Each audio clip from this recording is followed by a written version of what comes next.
Good morning. We're calling to order the Thursday, September 10th Municipal Accountability Review Board meeting. Welcome to everyone who's in attendance here today. Before we begin, I will just ask Julian to remind us of our virtual meeting procedures. Julian. As I mentioned earlier, you mute or unmute yourself with *6. And we've had success with kind of leaving it open for folks to request recognition from the chair of the meeting when they have a question or a point and to make. So I think we'll continue with that format. Excellent, very good. So we'll move on to our public comment period. If there's a member of the public that is attending this telephonic meeting, you do have an opportunity now to speak. Your comment should be limited to 2 minutes. If you are desiring to make a public comment, please recognize yourself at this time and state your name and town that you reside in.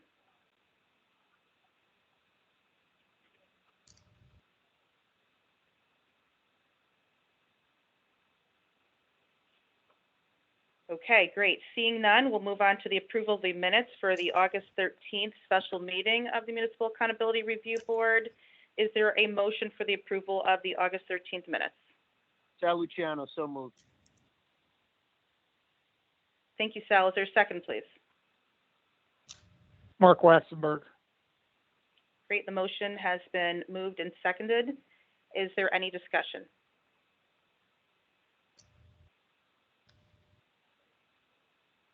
Great. Seeing none, over to Julian to do a roll call.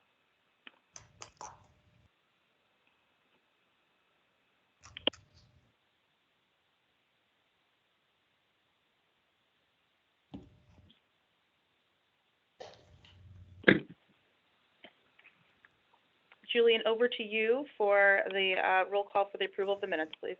Mr. White? Aye. Mr. Waxenberg? Yes. Mr. Biller?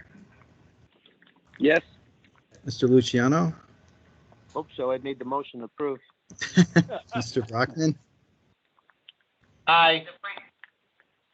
Ms. Shaw? Yes. Secretary McCaw? Aye. Are there any board members who have joined since the original roll call who I didn't mention? Okay, that's everybody. Thank you. Okay, very good. All right, so first up today is the City of Hartford.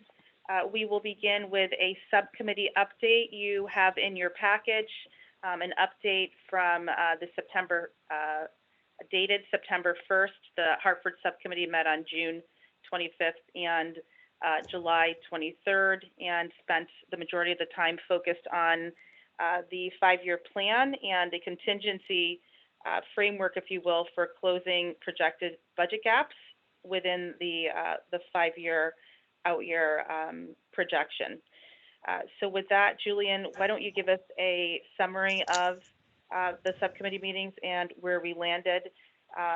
We also did touch base upon the city's corrective action plan to remedy findings from the fiscal 2019 audit and an update on special education. This will segue very nicely into our next agenda item for Hartford, which will be the review, discussion, and possible action on the 5-year plan.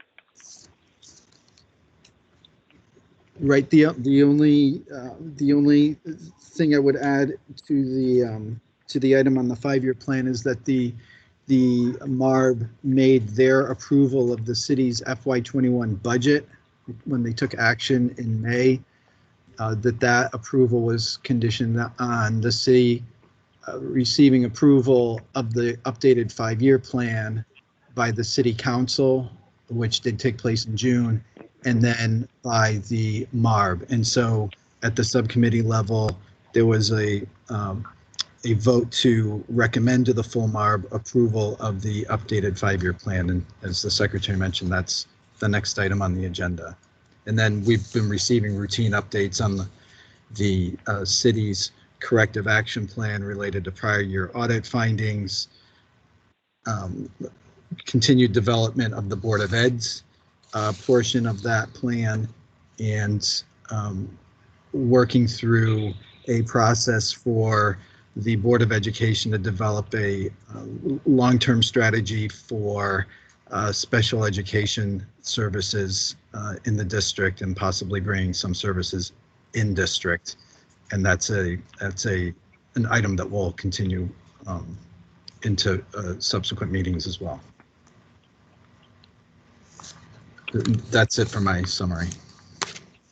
Before we delve into greater details on the 5-year plan, do the members have any other questions concerning the corrective action plan progress, or where we stand with the special education matter?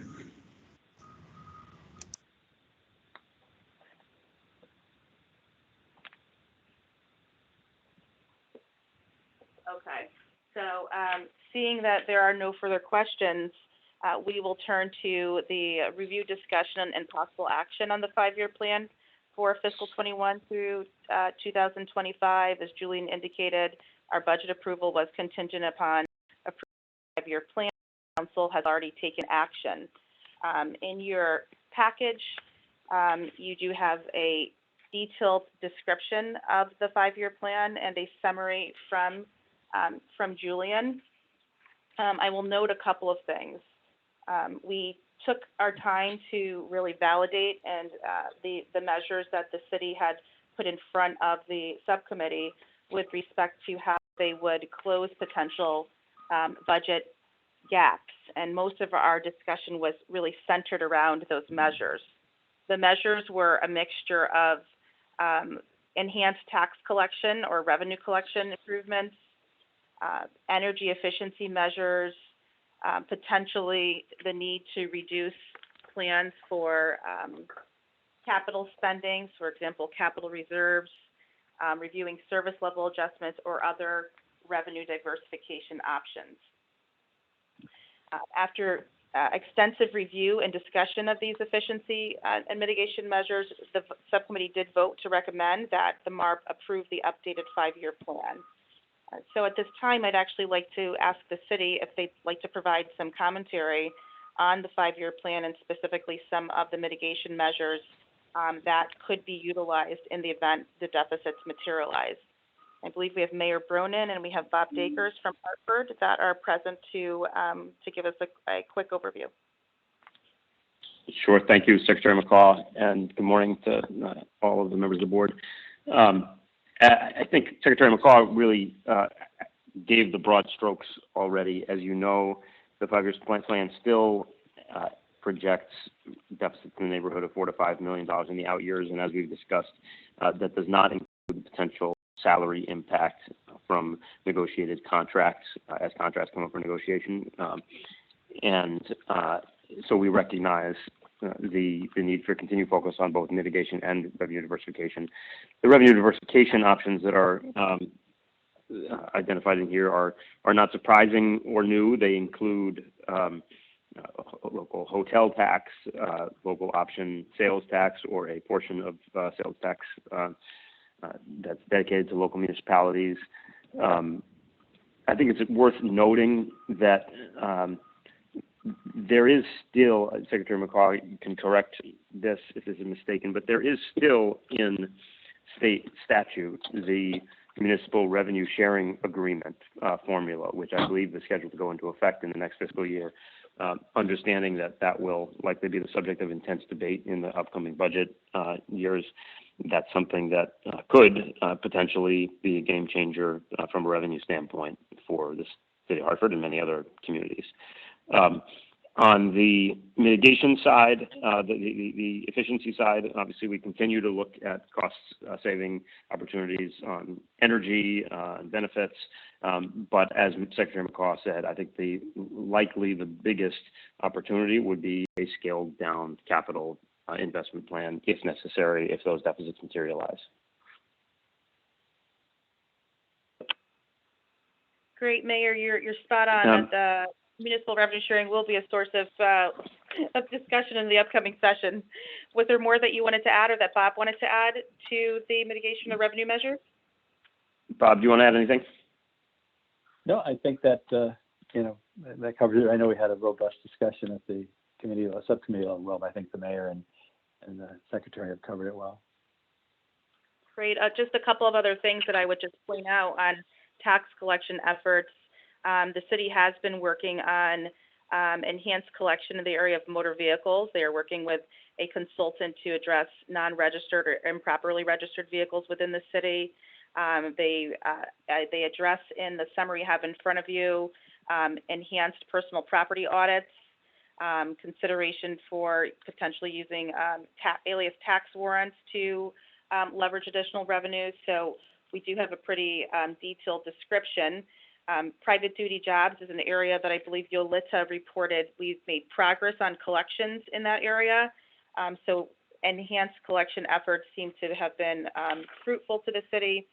And then the other two from an operating perspective, one relates to the golf course enterprise operations, which seems to continue to be under review on how to stabilize golf course operations. I believe the city does have a subsidy in their general fund, and in the event they're able to have further improvements there, that would be a nice area to have trim the budget. And lastly, the enhanced workers' compensation reduction strategies. I believe in our subcommittee, I did raise to the city that this might be an item to raise in their collective bargaining discussions, as some prior reports have indicated that salary continuation policies also impact the timely return of healthy workers to the workforce. So I would just add to our discussion that we had those conversations as well. So with that, we will open it up for discussion from members. This is Bob White. Two quick questions and a suggestion. The first, I note that the assumption here is that the reval will take place as scheduled in October 2021, effective fiscal year 23. I just wanted to verify that because I think you'd put a little asterisk there.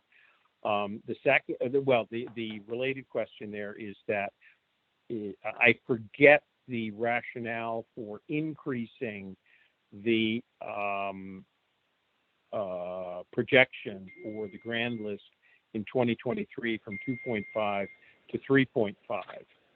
If you could deal with that. The other one has to do with how long the corporate contribution to the library is slated to continue.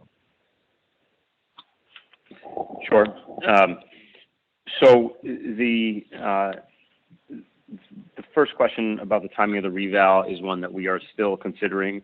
I think at our subcommittee meeting, I suggested that we were likely to postpone it or to seek the ability to postpone it.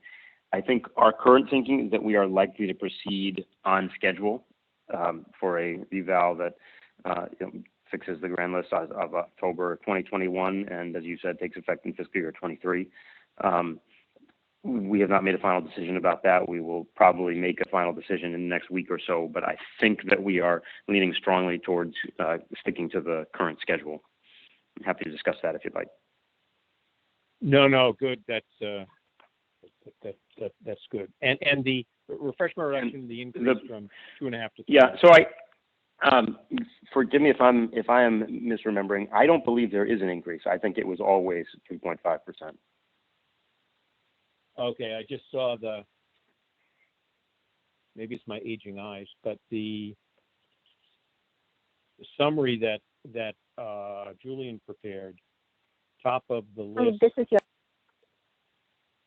Top of the list was 2023 3.5. So that may be a typo. 3.5. I believe. So Yolita, please go ahead. Yep. Yes, I'm here. Yes, so 3.5, it is correct, and this is due to a reval. That's how we, Understood. That's the assumption on that. I think that But I don't believe that that's a change. I think it has always been 3.5. That is correct. Okay. And the library? So we are in year 3 right now. In fiscal 22 and fiscal 23, we will still have that contribution. In fiscal 24, we will not. Okay, good. One quick suggestion while I've got the floor is first of all, I really have to congratulate you on the memo you did on the efficiencies. I think it's really a good roadmap that I'm keeping in my binder. I'm just wondering if at some point soon we could discuss the process for keeping on top of that. In particular, the role of MARB in doing what it can to advocate, if that's appropriate, for these positions. I think we've got some issues that, to some extent, OPM is affected, and, that's the big hat they wear, Madam Secretary. And then, we've got the MARB thing. So I don't know if there's a role for the MARB members that you have to filter, but I think that's worth a conversation because, the CapEx reduction is pretty significant as a gap closer. And I think to the extent we could do any of these things, most of which I think require some kind of state approval or change, we can. I would just like to keep that as a marker, Madam Secretary. You figure out how to the appropriate process, but. No, I agree. I mean, as you will recall from our extensive subcommittee discussions, the subcommittee was not willing to have the 5-year plan be successfully voted out of the committee until we had a backup plan for some of those projected gaps. And it was critically important that we maintain consistency amongst all of our MARB municipalities. And so with that being said, we can use our subcommittee process to receive timely updates on the measures that the cities put forth for their additional mitigation. And I think that would be consistent with how we are working with West Haven and Sprague. Thank you. Very good. Bob, any further questions from you on the 5-year plan? No, thank you very much. Very good.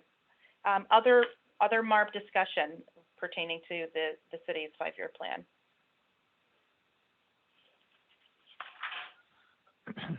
It's Mark.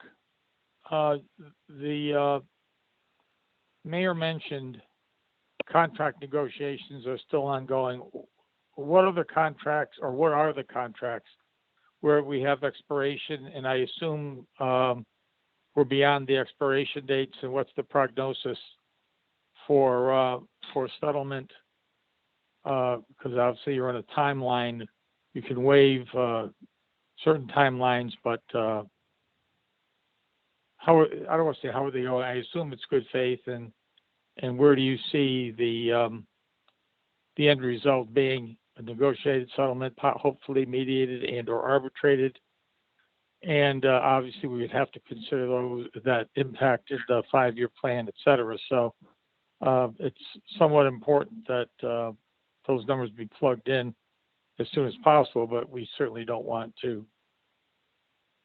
I don't want to personally be aware of any strategies and or ongoing negotiations, but I was just wondering how they're going and with what units. Sure. So we have 2 contracts that expired as of July 1 of this year. That's Fire and Chapia. We are in active off the record discussions with Fire, and I certainly can't provide any Sure. any projections or I think they have been collaborative thus far, and I'm hopeful that they will yield a negotiated settlement. With Chapia, we have yet to begin. The others are, in a phase that they've come up for negotiation, over the next 2 years, 2 to 3 years.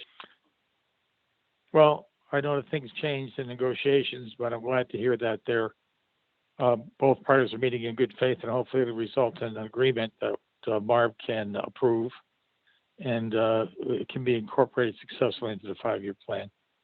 Thank you.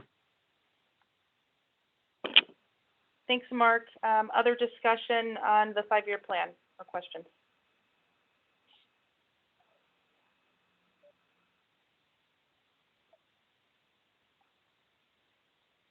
Okay, very good. So just some final comments. As we all know, the rubber will meet the road as the city finalizes its the next reval for the grand list as of October 2021. Hartford has been very stable for several years, and I think it's important for us just on record to know that the ability to meet the grand list assumptions will be a critical factor in determining whether or not the plan... Good morning. Sorry I'm late. Good morning, Mr. Felsigno. Whether or not the plan will be successful, we've all known that from the original plans that we reviewed for Hartford. So as far as the eyes can see, this is a balanced plan. It's a responsible plan in terms of the mitigation measures that have been put forth in the event of some of the original deficits that were anticipated, and the items that the city has identified that could contribute to that mitigation will continue to be monitored and discussed in the subcommittee. So with that, I believe that we could have a motion with respect to the approval of the city's 5-year plan. So moved, Bob White. Thank you, Bob. Is there a second? This is Tom Hamilton. I'll second that. Thank you, Tom. Motion has been made and seconded. Is there any discussion?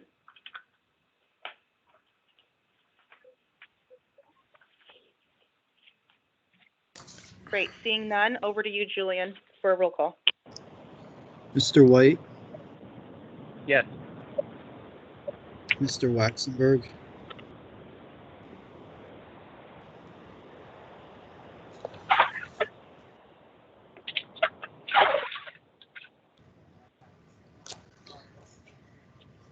we'll come back to Mark. Mr. Biller? I'm here. I'm sorry. Yes. Yes. Oh, okay. And Mr. Biller? Yes. Mr. Luciano? Yes.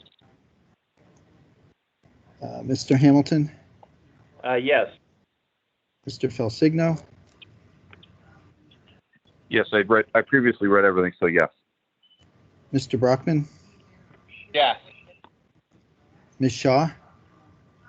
Yes. And Secretary McCaw? Yes. Are there any board members I missed who have joined since the original roll call?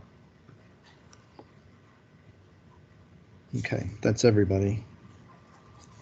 Okay, very good. So the motion passes. All right, so moving on to the updated monthly financial reports for Hartford. We have a report for fiscal year 2020, as well as a preliminary report for fiscal 2021, which gives us an update on tax collections of note for today's meeting. I will turn it over to the mayor or Bob to present the fiscal 20 report. So I think I'll hit the highlight and then turn it over to Bob to go into some additional detail. As you'll see, and you forgive me, I'm having technical difficulties, so I don't have the documents in front of me, but Bob, you can jump in if I say anything wrong. The report that you see for FY20 shows a surplus of approximately $16.2 million, which obviously is great news.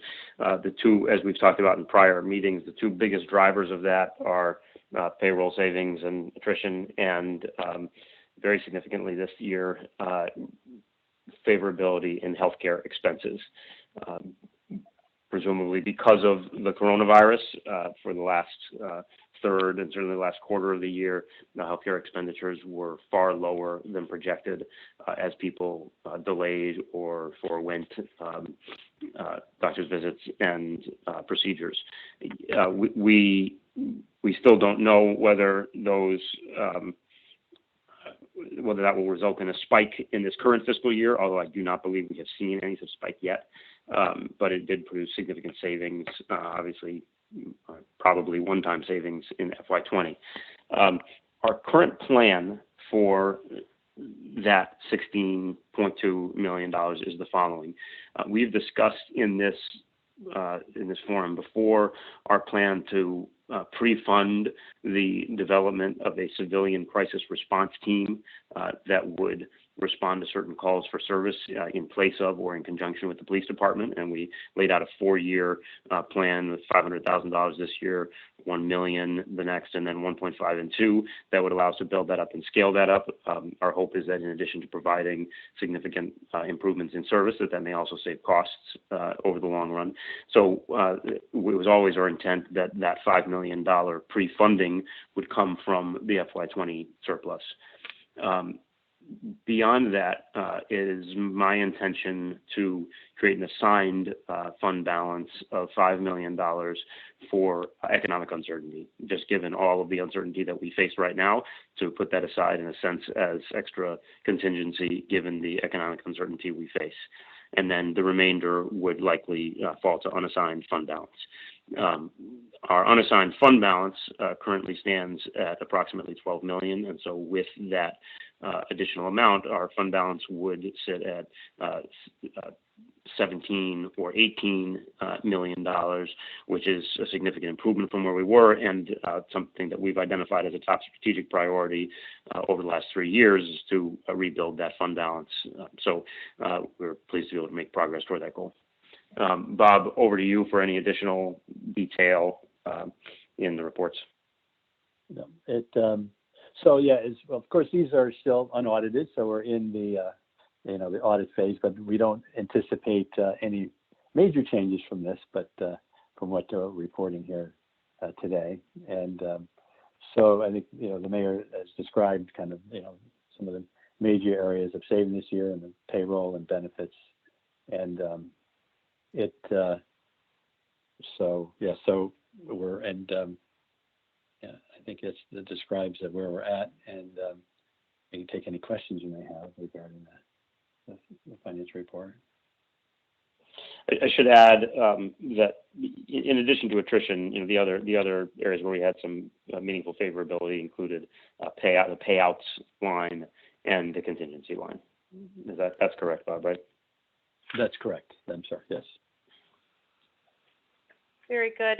Mayor and Bob, can you just give us a little bit of an insight on the 10% lapse, if you will, in payroll? Is that still primarily in the area of police and DPW? Yes, primarily in the area of police. We had worked to fill vacancies throughout the city, so there is some attrition savings throughout the city, but the largest driver of that is police, which will not be as large a driver or anywhere near as large a driver in the coming year. And is that because we have classes that are underway? That is both because we have classes underway and because we reduced the budgeted headcount. Very good. Mayor, how about overtime? How are we doing on managing overtime expenses? We did well in 2020. Bob, do you want to speak in more detail? Yeah, we did very well. Some of those same departments we were under this. In terms of this year, the first month, and we've been peaking at the second month too. It seems to remain stable and according to budget, and so we haven't seen any major increases. But overtime was strong last year. Combined with there were some vacancies, and so a lot of the payroll savings are a combination of salary savings and then overtime. Maybe the overtime was a little higher in some areas as that balance, but obviously we had savings in both those areas last year and this year. The first couple months seem to be running pretty stable as well, but we'll obviously know more as we go ahead. But we still continue to monitor that on a monthly basis and keep watch over that.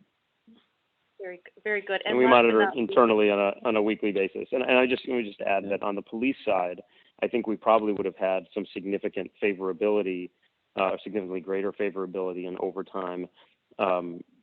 But we, as you can imagine, incurred some pretty high overtime costs in the months of June and July, as we had the combination of protests and fireworks and large gatherings that we had to monitor due to COVID.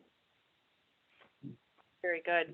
And finally, for me, Bob or Mayor, can you please provide the board with some clarity surrounding the $2.9 million use of fund balance for the Board of Education?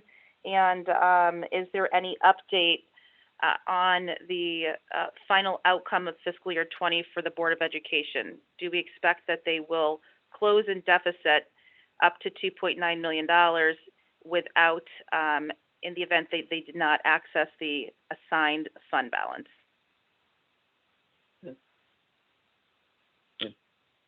Maybe you want me to take that one? Or yeah, why don't you take that, Bob? Yeah. So as you know, Madam Secretary, that the City Council, Common Council, last August took the 19 surplus had committed for fiscal 20 $2.9 million for the Board of Ed to assist with their budget and operations. So during the year, the Board of Ed made a request for those funds, and they were transferred. The mechanism we used was it was transferred more towards from the Health and Internal Service Fund. We are in discussion. We've been talking to the Board of Ed about their their results for 2020, and those are not finalized yet. We continue to work with them and try to finalize that and look at the issues. We're not looking that they will end with a deficit, or they'll have some perhaps a surplus of some size. So, but we're still determining, what that might be. But that is still a work. That is still that work is ongoing. And actually, we've been having pretty close discussions with Dave Fleeg and other members of the Board of Ed Finance team. Great, thank you, Bob. So for the MARB members, understanding the financial report that is before us here today does assume that the Board of Education will need to utilize the $2.9 million in assigned fund balance, given that the outcome of fiscal year 20 has not yet been determined. We should review this matter next month, as it would impact the financials that the city has put in front of us in terms of the vehicle that they would use to ensure that the board actually is able to access the $2.9 million. So I just want to flag for the committee that that's an open item. It's only September, and we do not know yet how the Board of Ed will close. But if there is not a deficit, then I would recommend to the city that they seek council's a resolution from council approving access to that unassigned fund balance in fiscal year 2021, as opposed to fiscal year 2020. And last but not least, for council's knowledge, many municipalities are looking for some clarity from the state on how COVID-related expenses out of their general fund will impact the MBR. And obviously, our state statute did not contemplate a COVID pandemic. However, municipalities that do incur one-time COVID expenses and they pay for it out of their general fund, by law, their MBR would be increased in future years, which the administration does not feel is the intent. So we will be working with the legislature to try to obtain language to ensure that that does not happen. So flagging that for the committee as well and opening it up for further discussion. Secretary, I have a question. Kim Kennison. Go right ahead, Kim. So in the year-end numbers, I'm assuming that COVID expenses are embedded in here, and at which some of them have already been earmarked for reimbursement, so from the state, and those items would then have an impact on the bottom line if they're included in here as expenses. Thanks, Kim. Great question. They actually are not included in there. COVID Okay, thank you. expenses for which we are seeking reimbursement are in a special revenue fund, and to the extent that the reimbursements we receive fall short, then we would have to fund that in some way, possibly out of one of these contingency accounts. Thank you, Mayor. Other discussion?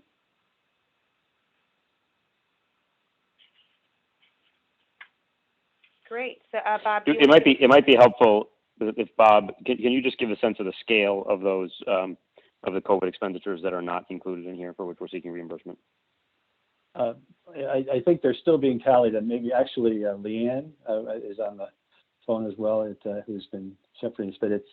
But I've seen for the FEMA related ones, it was like was it $1.5 million, Leanne? But I don't know if you're still with us. Yep, I'm Bob.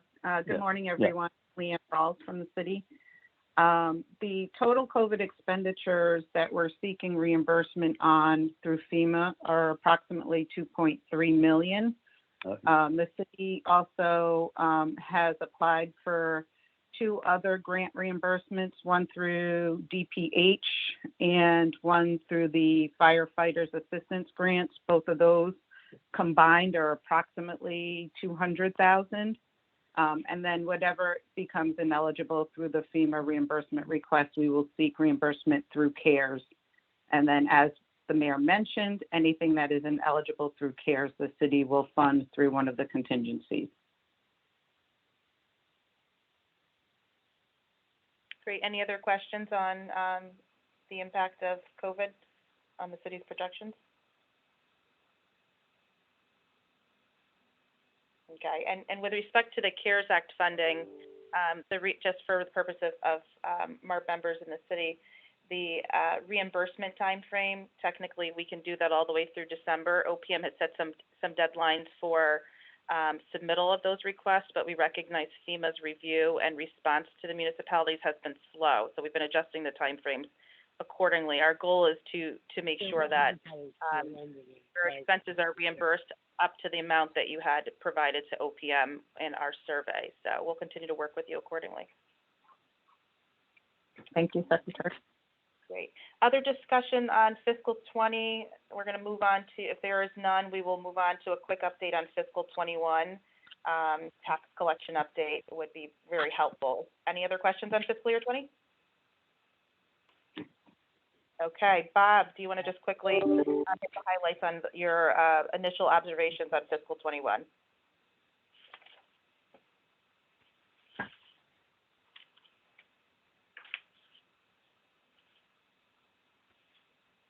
That'll be Bob Dakers. Bob, you might be muted. Sorry. I'm sorry about that. So as indicated, the expenditures have been stable. We're keeping a track of those, especially the overtime. And as the mayor said, police will be one to watch. But as far as revenues, I think property taxes were strong in July. I think they were, according to this, we're running ahead of where we did in July of 2020. And or fiscal year, July of 19. Actually, I'm sorry, fiscal year 20.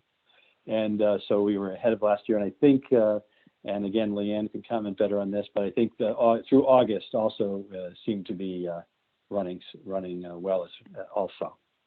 So obviously that's one of our, that was an important factor that we've been monitoring closely. That's another one of those we were monitoring at the mayor's request and on a weekly basis.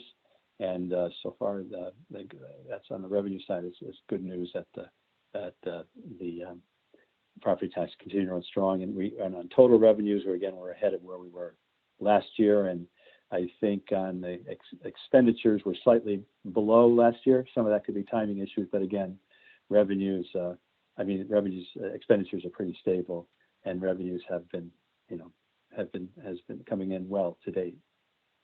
And again, August, it was looking strong as well. Great. Discussion on fiscal 2021?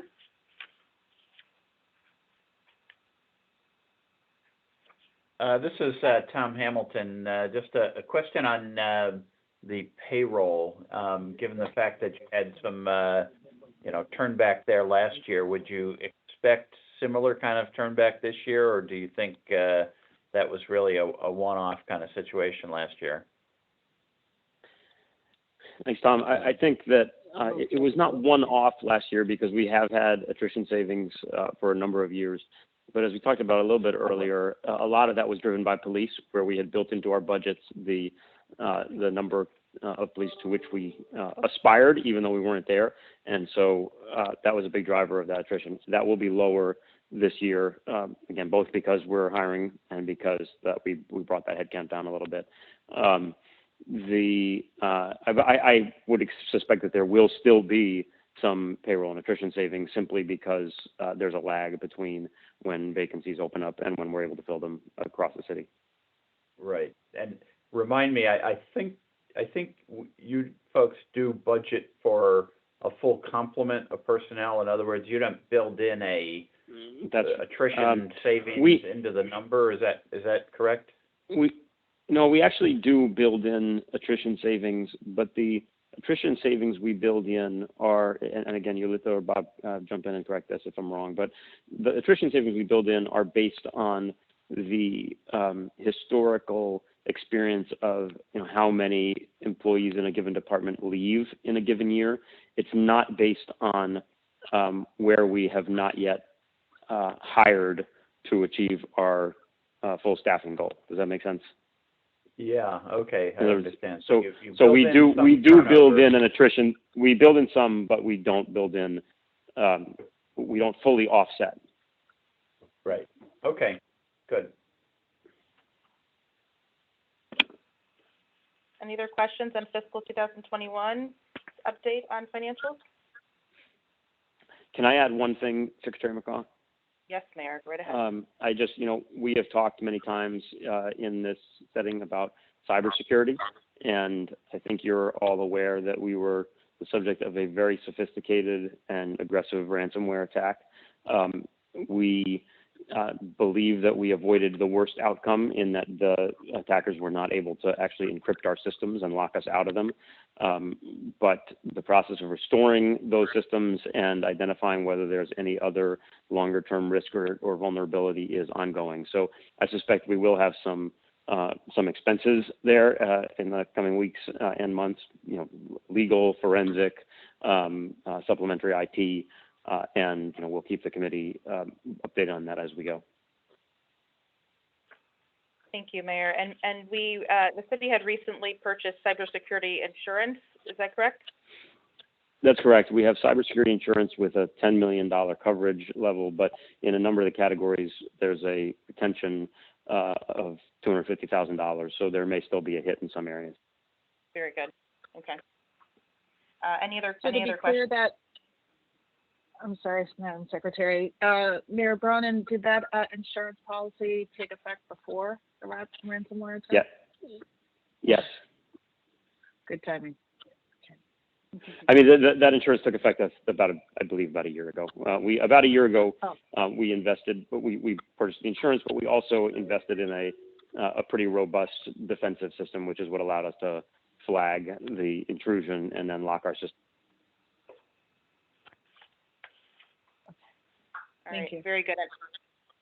Congrats on that strategic investment there, Mayor. Any other questions on the cyber attack? Very good. All right. The city does have to. Christine. I do have a quick follow-up question. One of the matters that has come up from time to time, Mayor, in our discussions around planning around disaster planning. And I'm just wondering if the cybersecurity provisions or steps you've taken are part of that overall effort, or whether you consider that distinct from the disaster plan. No, I would say they are part of that. I will also say there's a lot of lessons learned from this incident, and I think that there's, we'll be doing an after-action review where we build a stronger plan should this occur again in the future. Okay. I'm going to get off this call. I got stuff I forgot I got to do today. I got If Francine. you are not on mute, please mute yourself, not formally speaking. All right, we're going to move on to review and comment a couple of contracts for the city of Hartford. The first one is Dial-A-Ride, and followed thereafter are the community agency contract renewals for Hispanic Health Council, Community Renewal Team, Blue Hills Civic Association, Catholic Charities, and Salvation Army. Mayor, are you giving an overview of these contracts, or do you have one of your department heads? No, I'm going to ask Leonie Arroyo, our Director of Health and Human Services, to present these. Great. Good morning, Leonie. Welcome.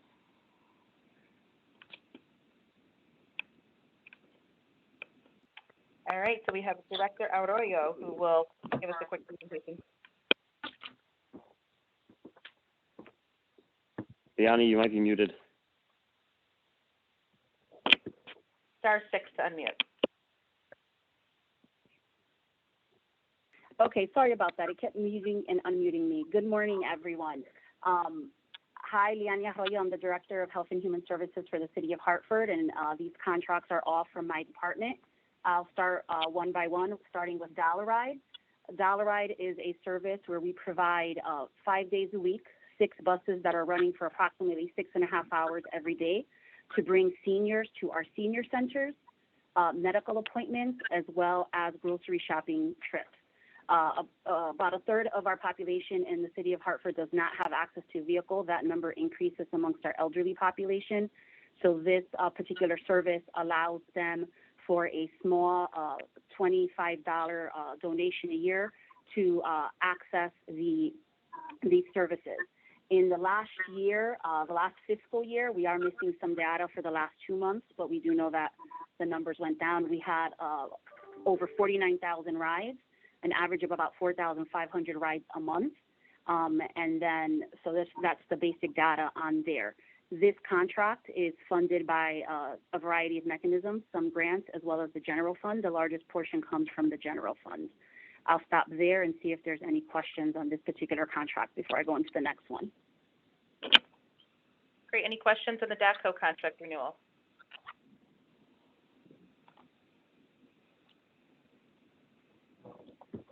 Director Arroyo, the fiscal 2021 contract cost of $731,000, is that flat, or does it represent an increase? And secondly, I do recall that the city in the past has restructured this contract for savings. You've looked at the number of routes, ridership, et cetera, and that's something you monitor on a regular basis? Yes, ma'am. Yes, Secretary. We do that. This actually is a slight decrease from the previous year. We have looked to work with DACO. Last year, we did provide them an hourly increase because it had been a little while since they had received an increase. But at this point, the contract amount remains overall slightly below. Hourly rate remains the same, but we did eliminate one bus. We were riding 7 buses. They were not all full. And so we consolidated some routes and were able to go down to 6 buses versus 7 buses. And we do expect that we may realize some savings as well, given the fact that our senior centers still remain closed. And so we're not running all the buses every day. Right now, buses are running to the grocery store and to doctor's appointments. And then we do have some buses helping with meal delivery to our homebound seniors. Thank you. Other questions on DATCO? Okay. Next contract. Great. The next contract is with the Community Renewal Team, CRT, for the operation of our men's shelter here in the city. Our men's shelter holds about 75 men, some of whom are disabled, some of whom have chronic health conditions, some of whom are veterans. They have been operating this particular operation, the McKinney Shelter, for us for a number of years already. This contract is funded by two sources, slightly over $500,000 from the Department of Housing, from the State Department of Housing, and then an additional $305,000 from our general fund. At the current time, they continue to provide services to a number of men, though not in the facility because of COVID, but they continue to provide all the services and are working to house our men that are in the shelter. Just trying to see, the shelter does operate 24 hours a day, Monday through Sunday, provides all services on site, and then also does referrals to other community agencies. Thank you. Any discussion? Next contract? The next contract is the Hispanic Health Council to run our maternal and infant outreach program. This is a contract for $233,000, slightly over that. It is a contract that is focused on public health and ensuring that children, infants in the city of Hartford are born healthy and ready to lead good lives and ready to enter daycare and school, ready to learn. This contract has been with the Hispanic Health Council for over 20 years. It has been renewed since then because of the work that they do. We do work to monitor this contract with them.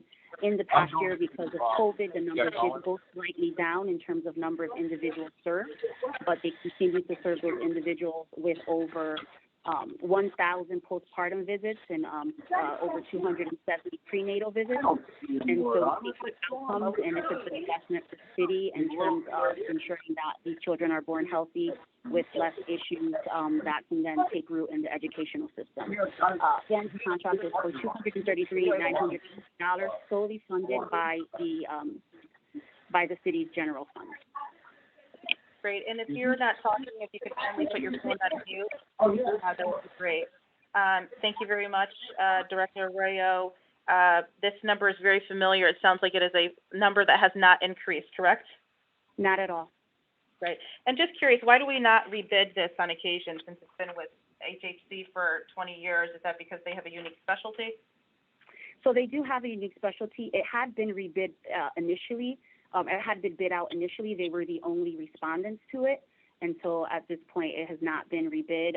We do work with them. If we see any challenges and we do need to rebid it, we will certainly move towards that. But they do have a companion program that they also run. Our program primarily serves African-American women in Hartford. Their program primarily serves Latina women. So they do have a unique specialty in this maternal and child health world. Very good. Thank you. Other discussion? Okay, next contract. The next contract is the Blue Hill Civic Association to run our North End Senior Center. This contract is for $257,525. This contract was rebid in the last fiscal year.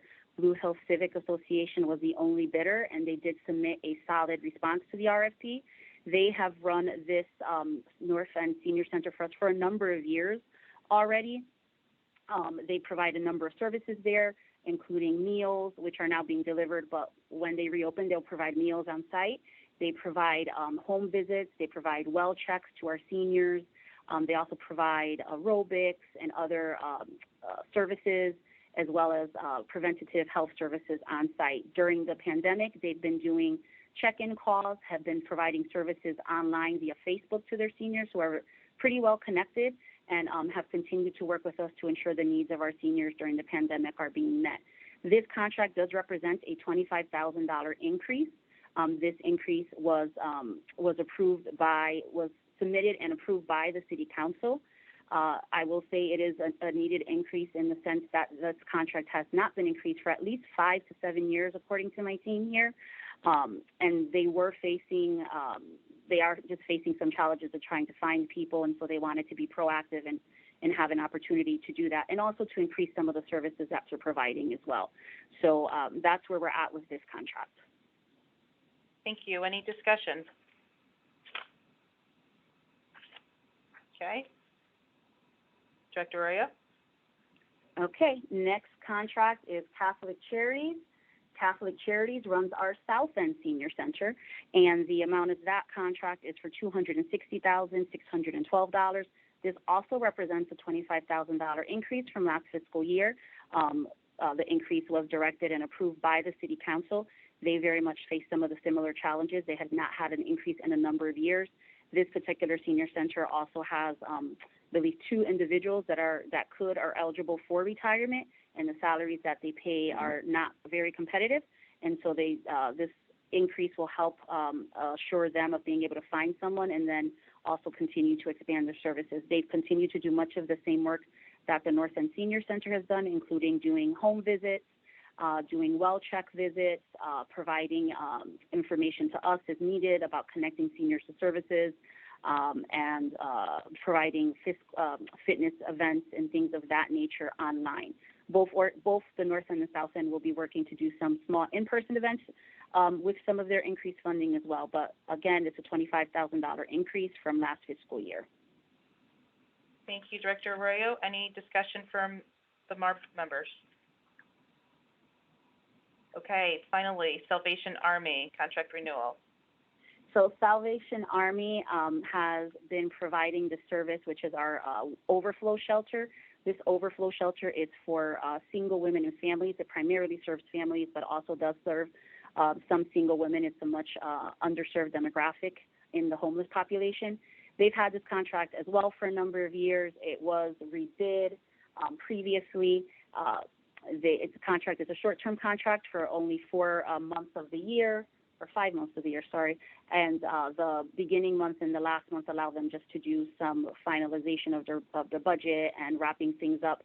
But they serve usually about 60 unique individuals in this program during the winter months. Again, it's a program only for the winter. It's meant to increase the capacity that exists in the shelter system during the cold weather so that we can keep families safe and healthy until we can get them into better circumstances and permanent housing. And this is only a $100,000 contract, solely funded by the city, but they do receive a matching grant, I believe, from the Hartford Foundation for Public Giving, which provides the other amount of funding that they need to make this shelter operational. Thank you. Any questions or discussion on the Salvation Army contract renewal? Okay, seeing none. Thank you very much, Mayor, Director Arroyo.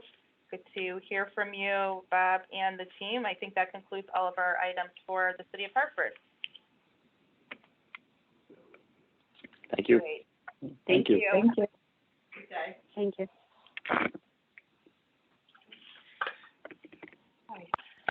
Very good. So we will we'll begin with our agenda for the town of Sprague. And Julian, just remind us who we have here present from the town of Sprague. I don't have recorded who has jumped on from Sprague yet, so maybe they could ring in and let us know. Is the first selectman on the line? Julian Cheryl Blanchard, the first selectman, is here. Melissa is here as well, and Michelle D'Amico is on the line as well. Thank you. Great, good morning. So our first item for the town of Sprague is a subcommittee update. You do have a written update in the meeting materials. Julian, would you like to touch upon the highlights? Yes. The last time the subcommittee met was in late June. That was around the time that or forgive me, that was actually when the MARB met and approved the town's budget. The subcommittee has not met since then. The budget approval, as part of that discussion, involved the update to the town's 5-year plan, and it was acknowledged that the update to the plan was still a work in progress and required more vetting at the local level with the Board of Finance and the Board of Education. And so that has been one of the tasks that the town has been working on over the course of the summer, and will be coming back to the subcommittee with an updated plan that will hopefully have more accelerated growth in the fund balance, and will also have been vetted by the local bodies at that point. And then the other primary task, at least as it relates to MARB matters, has been the preparation of the general obligation bond issue. This is also a discussion or review item on the agenda. As a tier 2 town, it doesn't require any action by the MARB or review by the MARB, but it has been on the radar screen for a while. The town has had over $3 million in notes that it's been rolling over periodically with the intent of permanently financing. They were waiting for some stabilization to their finances, and the agreement with the MARB and OPM for restructuring funds did provide some stabilization there, and they felt it was time to go out and finance those bands, and also issued some new money. We can talk a little bit more about that on the next agenda item, but that has been their other one of their other major efforts over the summer. And that concludes my update. Thank you, Julian. Is there any discussion or questions on the sprague subcommittee update? I'm pleased to see that the rating was maintained by Moody's with a stable outlook. Other comments or questions from MARB members?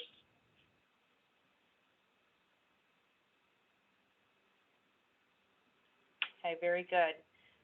The city is going to provide us with an update on their 5-year plan status. So I will turn it over to the first selectwoman to provide us with a verbal update. Okay, good morning. Yes, we are continuing to work with the Board of Education on updating the 5-year plan, and now the bond issue is actually closing today. So now that we will have the concrete numbers, we will be able to add those numbers in to be able to come up with more correct numbers. The 5-year plan has not yet been vetted out by the other local boards because we haven't reached a more final of a product that we feel we're ready to bring forward to them yet. Very good. And do you have an estimated timeline with respect to when the MARB would be receiving an updated 5-year plan? Hopefully we would be able to get that in October. Okay. Very good. So Julian, you'll do some follow-up to see if we can get that scheduled in time for a subcommittee before it comes to the full MARB. Yes. Very good. Questions or discussion on the 5-year plan status?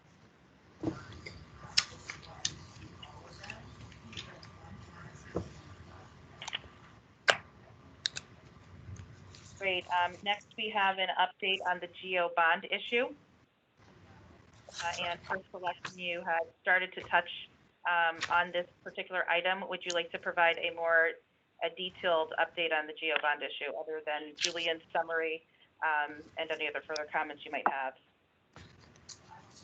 I mean, Julian's summary was pretty thorough, and the issue went very well and is closing today. As a matter of fact, we've been back and forth with the closing items and the funds coming through today.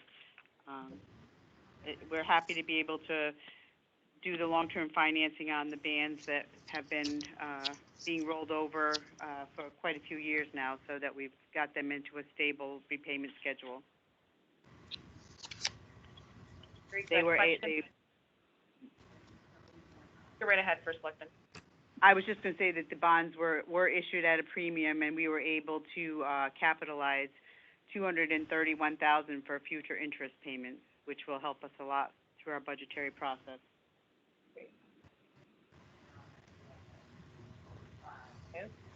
Great.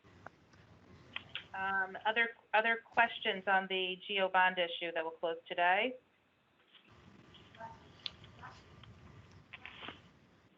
And I understand that the the bond issue is funding school, general purpose, and sewer-related projects. Do you have any major school projects going on in Sprague, or are these prior projects? The only new one is a roof project, which is partially being funded by a grant, and then the remainder is being funded by the town. Very good. Seeing no other questions, we'll move on to a review and discussion of the monthly financial reports for closing out June 30th, 2020, and a first look at July 2020 for fiscal year 2021. I will ask the city to give us an overview of their projections. Well, as you can see by the report, we are projecting a surplus of roughly $760,000, but that does include the $500,000 of restructuring funds that were received. Part of that is due to the COVID-19. There were some labor issues that didn't, people that were not at work, or, things that were not done. So that actually contributed to that. So it would be a one-time surplus.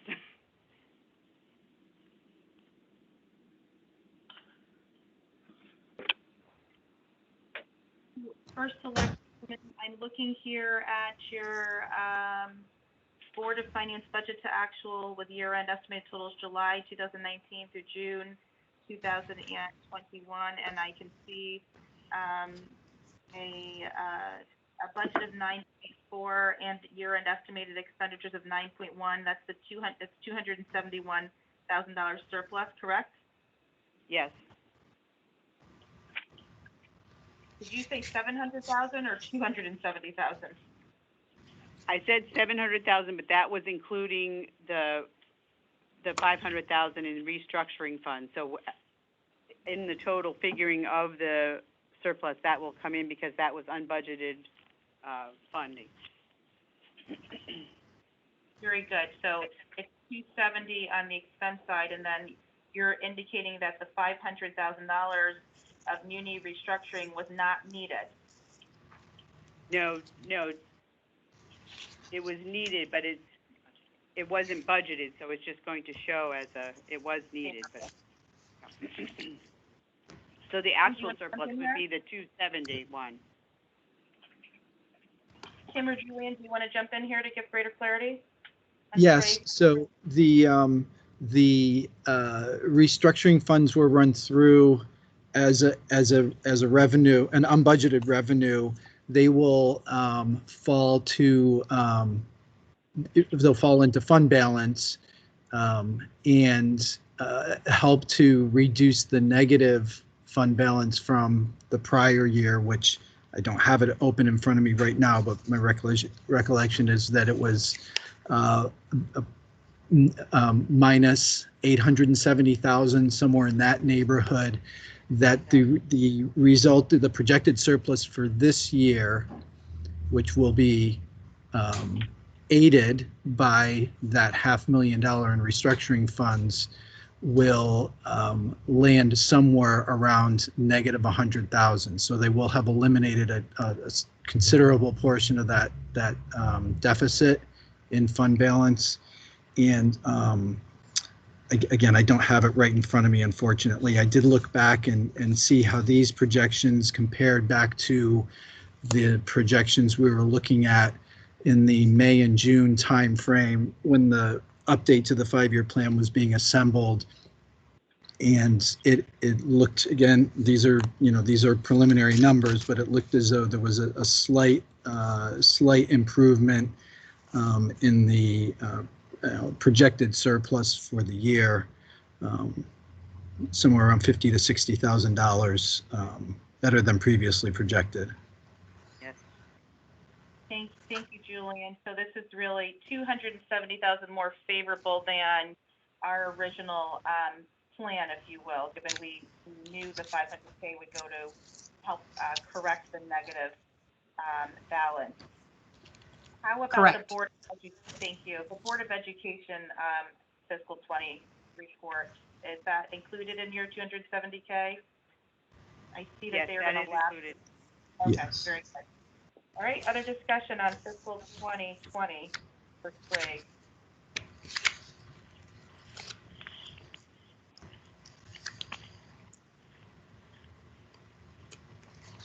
Okay, an update on fiscal 2021 for the first month of the year. First selection. We've gotten started. We're a little bit behind on tax collections from what year over year we were last year. Although for August, the numbers are higher than they were last year. So we anticipate that September is also going to be higher and put us more in the ballpark of where we expect it to be normally at the end of July. And expenditures, there's nothing at this point out of line.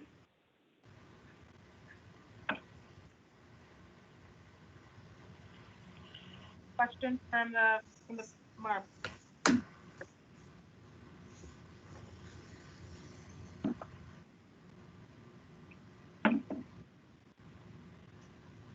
Can you remind me, under the sprague program that you selected, the deferral program, what were the terms of the deferral? Taxes? The taxes need to be paid prior to October 1st, or they will incur interest all the way back until July 1st.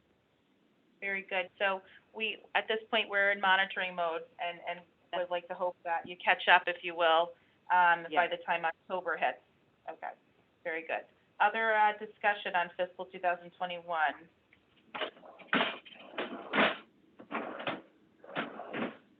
Okay, if there are no questions or further discussion, then that concludes all of our agenda items for sprague. Thank you very much for joining us today. All right, thank you. Thank you. Have a great day. You too. Very good. So we'll move on to the city of West Haven. I recall hearing that Mayor Rossi and the team had joined. Can you just remind us who's in attendance from the city?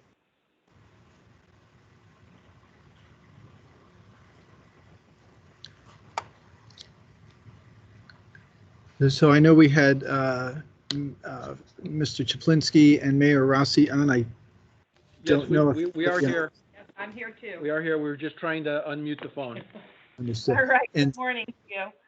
Morning. Good morning. Excellent. Okay. Well, why don't we begin with the City of West Haven update? There's a written update in the materials. Julian will give us the highlights.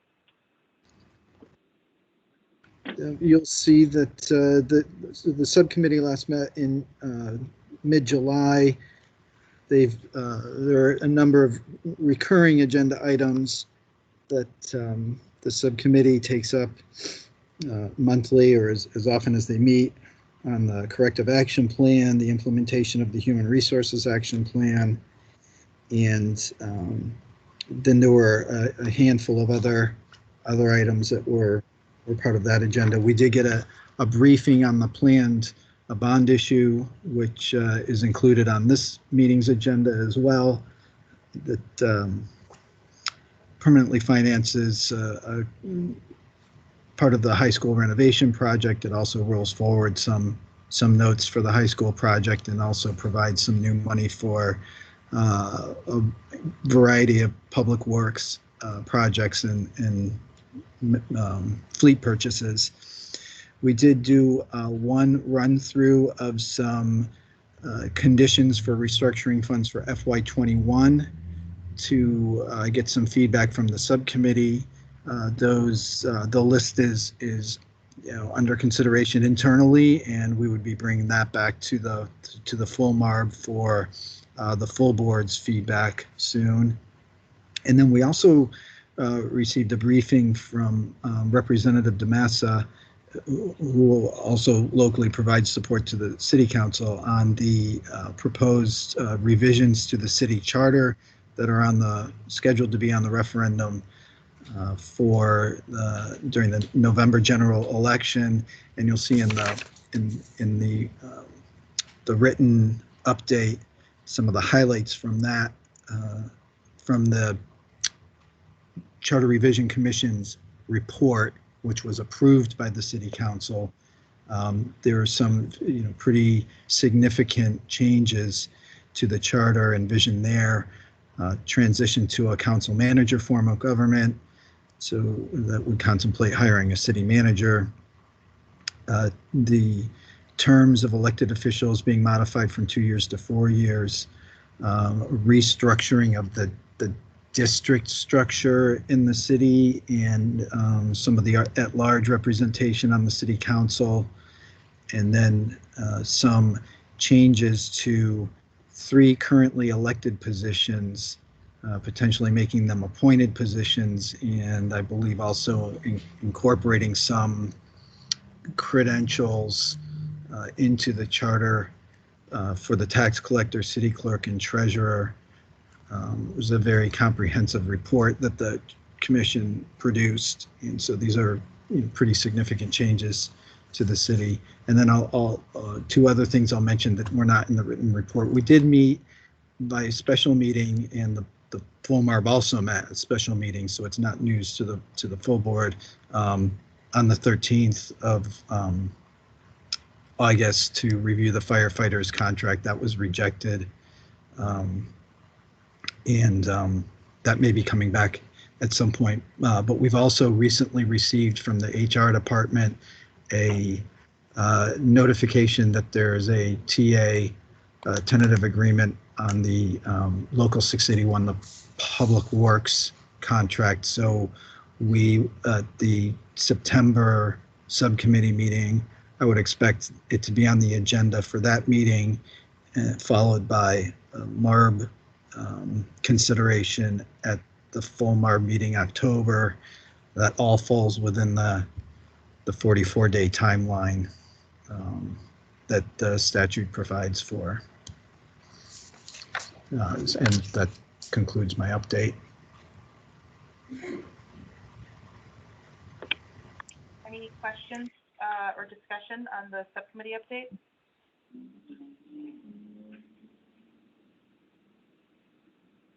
Very good.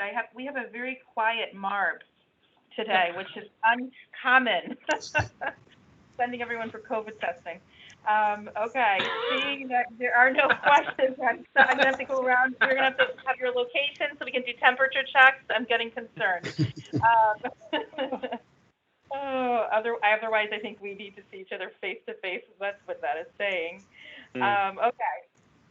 Julian, that was a great detailed update. Thank you. West Haven Mayor or Frank, is there anything that you wanted to add? No, not to the subcommittee report. Nothing from me either. Thank you. Okay, very good. Okay, so why don't we go ahead and move on to review and discussion of the GO bond issue. As we know, the city's planning for the GO bond issue in late September. Just a reminder to the MARB, we are not required to take any action pertaining to bond issuances. The statute just provides the MARB with an opportunity to review and comment. So I don't want Mr. Saplinski to be too quiet today, so I'm going to ask the city to hit some of the highlights, anything that Julian has not already touched upon, and we'll have an opportunity to review and comment. Thank you very much, and good morning, everyone. The bond issue, we are scheduled, if everything goes according to plan, to close on October 2nd. We had the reviews last week with the rating agency, both Moody's and Standard & Poor. The comments that we got were extremely favorable. Both rating agencies are pleased with the progress that the city has made regarding its finances. And thank you to the MARB for their continued assistance and support around that. So we are expecting tomorrow to see the official reports from the rating agencies. We don't expect any movement this time around, and I think that's, from the comments that they made, that is consistent with what we would be seeing with all the towns, given the COVID environment. They're reluctant to make any changes, not knowing where things are going to land. But overall, very favorable. We had the due diligence call Tuesday. The days are starting to blur. And that went very well as well. So confident that the closing will happen on October 2nd. As Julian did mention, the majority of this bond is a third of the high school project. So $13 million is being included in this as permanent funding. The remainder of it, we have gone through a fairly extensive capital review and needs review during the budget process. And, Public Works had not replaced a tremendous amount of their equipment in years. So we literally have equipment that's falling apart. So quite a few pieces of heavy equipment are going to be replaced, police vehicles, a lot of IT infrastructure, and that was scheduled to be updated, as well as the ERS dispatch computers. And I believe in your package you do have a list of all the projects. The current estimate is that the overall cost to fiscal 21 would come in roughly $390,000 favorable to what was put into the budget, given the current interest rates and conditions. So very pleased about that. So with that, Madam Secretary, I'll be willing to answer any questions from the MARB. Thank you, Frank. Great news on the $390K of favorability. Can you remind us of the total project cost for the high school? And Yes, the total project cost is expected to be $39 million for the city share, $133 million in total. Got it. And when you are planning for the city share, what is your reimbursement rate for school construction? Currently, it's coming through at, I want to say, 67%. There's a holdback until the final audit is done. Okay. And 11% hold. when you estimate the city's share, do you leave yourself some flexibility for ineligibles that arise? Yes. Good. Okay. Yes. Any, we've put a process in place when I started to do monthly reviews of all the costs that are coming through. Because we had seen delays in what had been sent to the state, delays in receiving funds because things were ineligible. So we've got a process in place that's been running very smoothly now for the past year. Great. So you have a plan and you have some contingency in here for items that are deemed ineligible, so you're still prepared for a potentially higher city contribution. Absolutely. Very good. Okay, excellent. Discussion on the bond issue.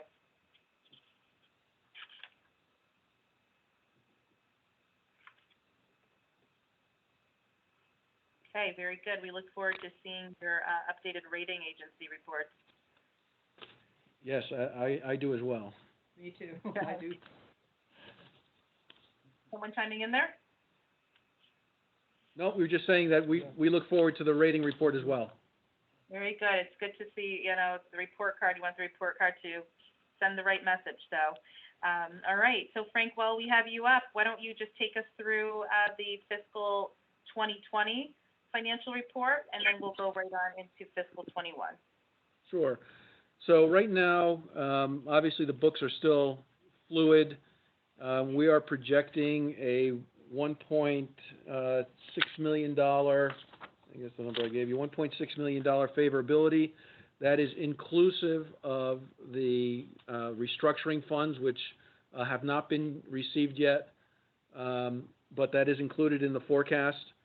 We are seeing favorability primarily through the healthcare line, which we expected, having moved to the partnership plan mid-year, as well as some favorability in heart and hypertension. One note, though, is that we still have not received the IBNR data on from either Anthem or from PMA. So These numbers include a hedge from myself, and hopefully we won't exceed that.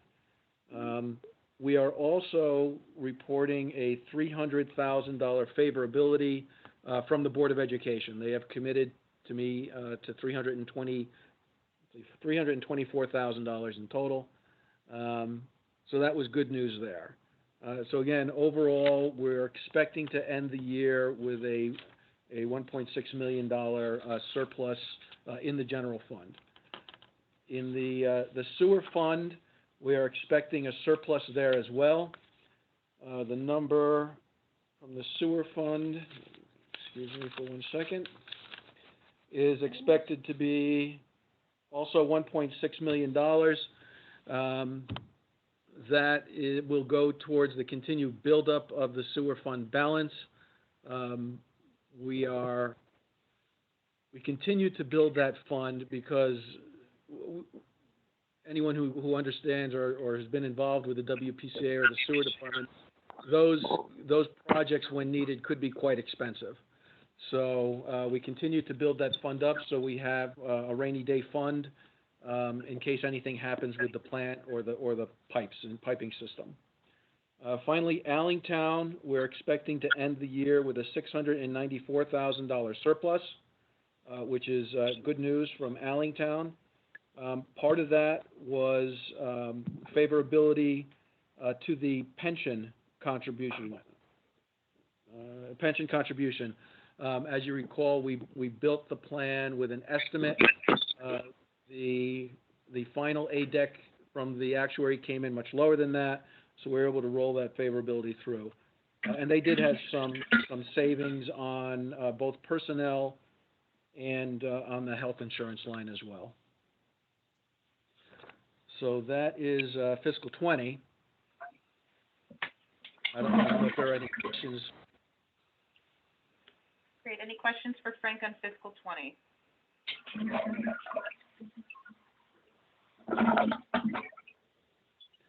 And just as a reminder, Madam Secretary, we would still need some sort of a letter that I can use as backup to book a receivable for the restructuring funds that would be coming towards the city. Great. We will work with you offline, and Julian requesting a status update on the measures that the city was supposed to complete in order to release funds. We should do an update at the next meeting on that particular topic. Frank will connect with you offline, certainly. Very good. Thank you, ma'am. Excellent. 2000. Before you move on, Frank, I just want to make sure that the MARB members didn't have any questions on fiscal 2020 before you go to 21. Apologies.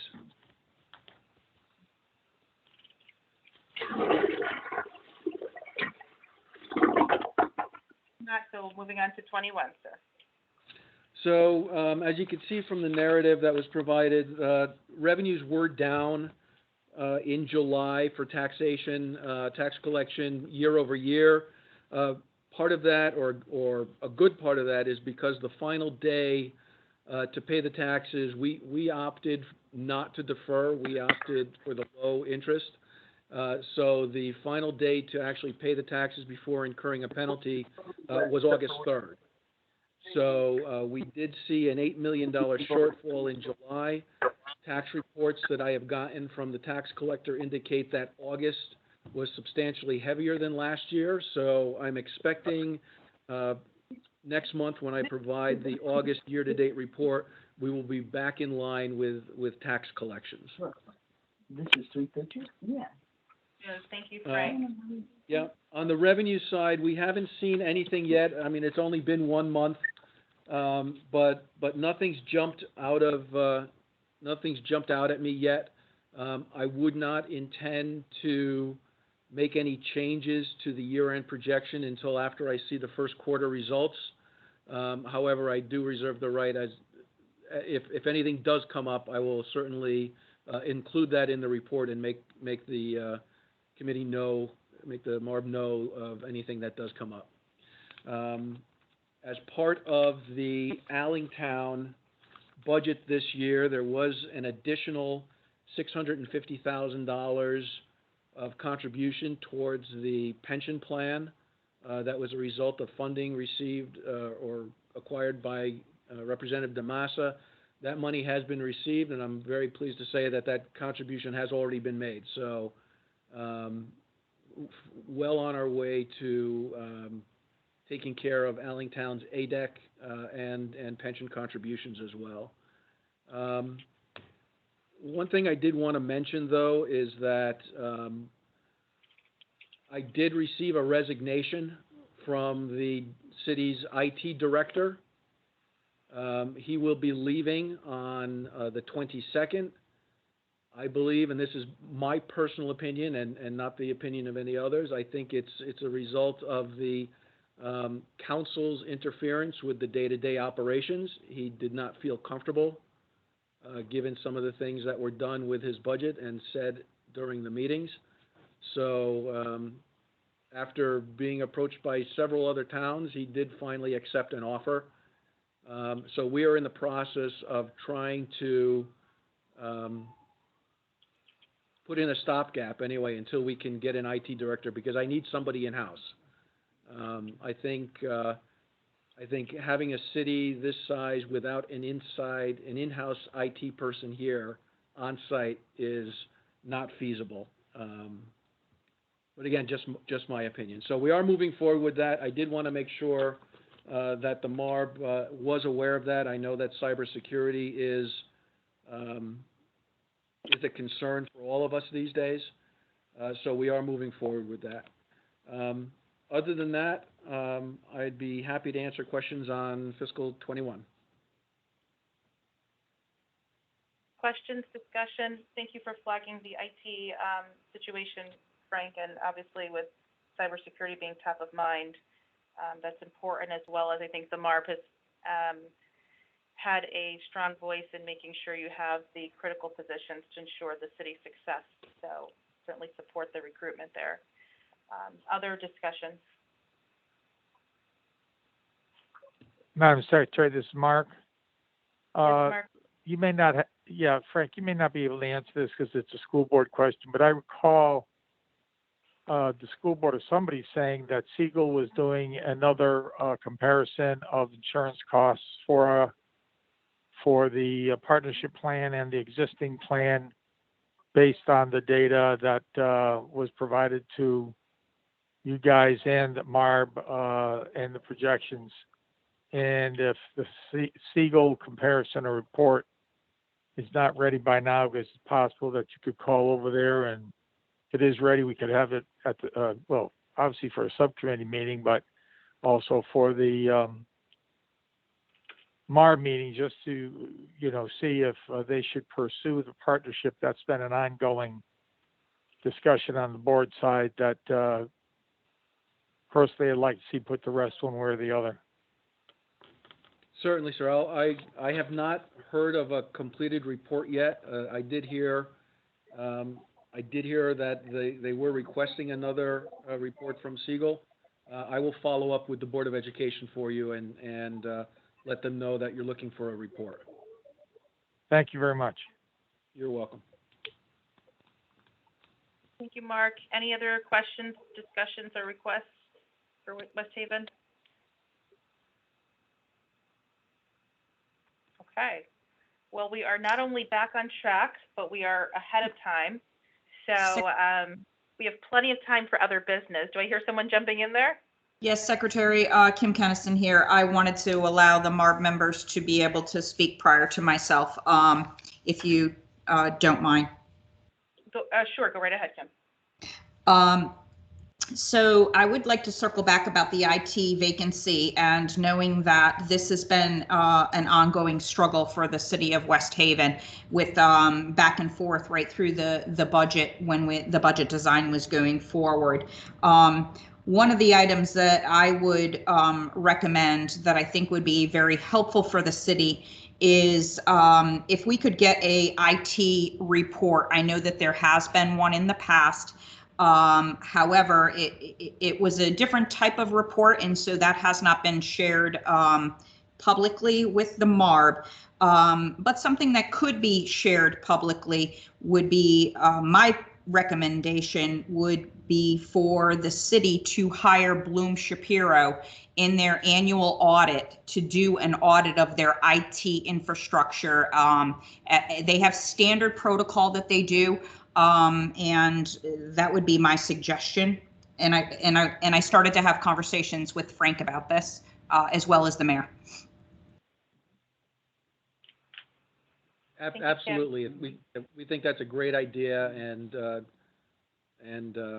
especially given the situation, I think that's a perfect suggestion. Mm-hmm. That's great. So we should make that happen. And just looking for clarification from the city on whether or not you have cybersecurity insurance. I recall West Haven might have had an incident a year or more ago. Yes. Looking for an update. Okay. Yes, we did. We had a breach October of 2018. We do currently have cyber insurance in case anything happens again. And you know, it's really a shame to be losing Dave, because he has become the go-to person when you know the SCROG or anyone else needs someone to talk about cybersecurity and what to do when the breach happens. And so, you know, we're really losing a talent there with him. And I just want to chime in here. I want to concur with everything Frank has said about our IT person, our IT manager. He did a fabulous job. He, you know, just getting us up and running with WebEx meetings quickly. We didn't miss a beat. We were able to present our budget and do what we needed to do.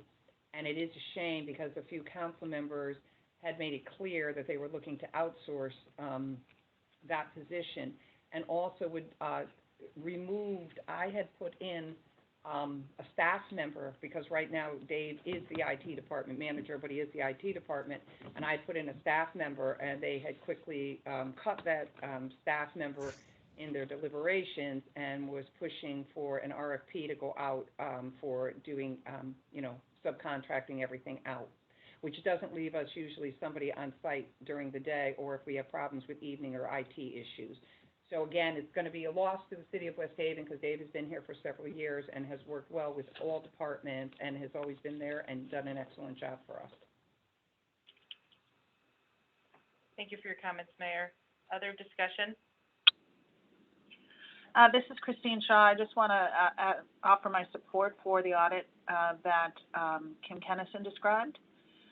If there's a formal vote, I think you have I don't think one is necessary, but I do have to jump off the call. So do you need a vote on that or no? I don't think we need a vote on it. I think our discussion in the minutes reflects the MARB support. And okay. Thank you for just going on record, Christine. That's helpful. And Mayor Rossi, if you find that having challenges at the local level and you need something from the board, you know, a vote of support or to indicate direction, please just let us know. Thank you for that. Obviously, I know some of the kind of efficiency measures that Frank, you've been working on, and making sure we're using our systems effectively so that, you know, we can get the business done in the most efficient manner, et cetera, would be impacted by losing that skill set. So it does relate to other items that the MARB has had some jurisdiction or involvement in. And so we want to ensure you're moving in the right direction. Thank you very much. Thank you. Okay. Very good.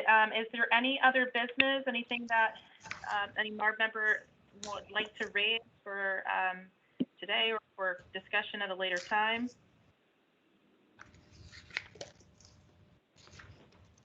Okay. Sounds like we do not. I don't know. Sal, I believe, is in attendance. He is correct. We need a motion to adjourn. It needs to be seconded, and we need to vote. So. Motion to adjourn. Sal Luciano, motion to adjourn. Thank you, Sal. Second. Christine Shaw has seconded, and therefore, we're going to have Julian do the honors. Thank you. Mr. White. Aye. Mr. Waxenberg.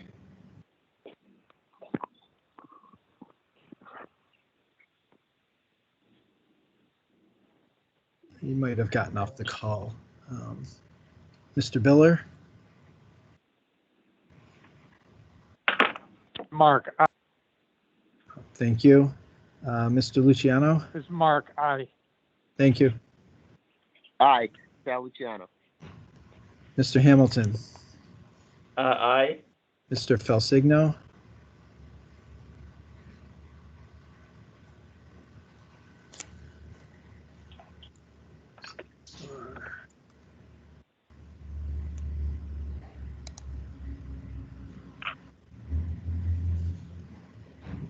Mr. Brockman? Aye. Ms. Shaw? I think she had to jump off. Aye. Aye. No, I stayed for this. Have a good one, all. Secretary McCaw? Hi, thank you very much, Christine. All right, we're adjourned. Thank you all. Have a great day. Look forward to the next time we connect. Thank you. too. Bye. Bye.